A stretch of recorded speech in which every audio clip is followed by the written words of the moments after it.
KSRTCയിലെ KASകാരെ തിരിച്ചയച്ചു. ഇവർക്ക് വിവിധ വകുപ്പുകളിൽ നിയമനം നൽകി.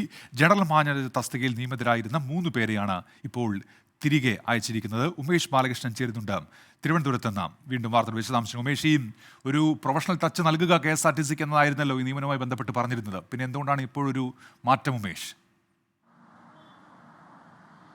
2023 ഡിസംബറിലായിരുന്നു ബിജു പ്രഭാകരൻ്റെ, അന്നത്തെ CMD ആയിരുന്ന ബിജു പ്രഭാകരൻ്റെ ശ്രമഫലമായി 4 KSകാരെ KSRTCയിൽ നിയമിക്കുന്നത്. അതിലൊരാൾ സെൻട്രൽ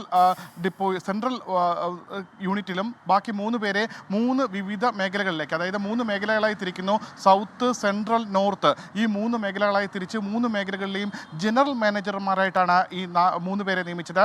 ഇതിൽ ഒരാൾ, അതായത് നേരത്തെ വിജിലൻസിൻ്റെ ചുമതലയുള്ള ഉണ്ടായിരുന്ന രാജ് നേരത്തെ തന്നെ ഈ KSRTC വേണ്ട എന്ന് എഴുതി നൽകുകയും തിരികെ സംസ്ഥാന സർവീസിലേക്ക് പോവുകയും ചെയ്തു. തൊട്ട് പിന്നാലെ ഇപ്പോൾ 3 പേർ കൂടി സംസ്ഥാന സർവീസിലേക്ക് പോകുന്നു. സരിൻ SS, ജോഷോ ബെനറ്റ് ജോൺ, റോഷ്ന അലിക്കുഞ്ഞ് എന്നിവരാണ് ഇപ്പോൾ സംസ്ഥാന സർവീസിലേക്ക് അപേക്ഷ നൽകി തിരികെ പോയിരിക്കുന്നത്.